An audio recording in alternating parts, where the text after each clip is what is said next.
et à tous, bonjour. Alors, quelle est l'importance de l'entrepreneuriat féminin? Parce que je sais que c'est votre dada pendant et après la crise. Déjà, de un, je vais commencer par dire que le tiers des femmes qui travaillent en fait, dans les domaines services, l'hôtellerie, santé, sont les domaines qui sont touchés par la crise. Ça veut dire qu'on est en train de voir doucement une discrimination économique qui va être très grave. Je ne parle pas de 10 ans, mais de 2 ans d'ici. Aussi, aujourd'hui, j'aimerais bien juste mentionner quelques statistiques qui sont très importantes de comprendre à quel point les femmes sont touchées par la crise. Si aujourd'hui, on ne met pas en place des actions, des investissements sérieux pour investir dans nos talents féminins, on va voir des dégâts dans le futur. Je vais commencer tout d'abord par le fait que les femmes occupent aujourd'hui 46% de tous les emplois en Belgique.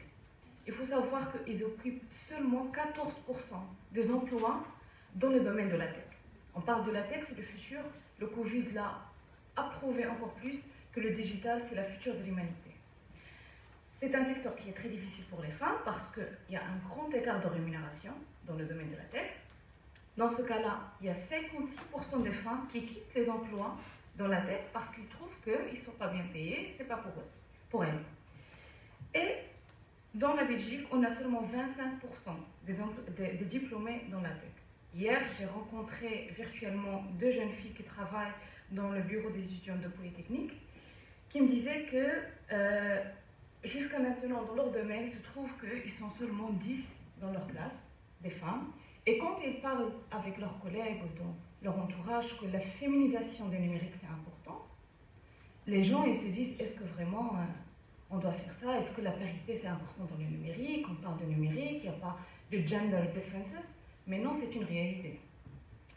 Et je vous dis aussi que pourtant, et en parlant de l'entrepreneuriat, parce que c'est dans le domaine dans lequel je travaille, autant que directrice de Womanpreneur et autant qu'administratrice de BC, l'entrepreneuriat, ça reste toujours masculin ici en Belgique.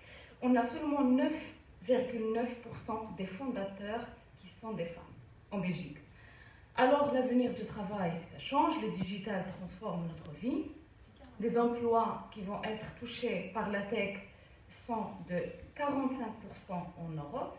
Ça veut dire que les femmes elles sont mises en égard, elles sont marginalisées. Je pense que je prends l'opportunité de partager ce message-là aujourd'hui pour dire que l'investissement dans le talent féminin, ça ne doit pas être pour une journée de donner des fleurs pour les femmes, pour célébrer le 8 mars.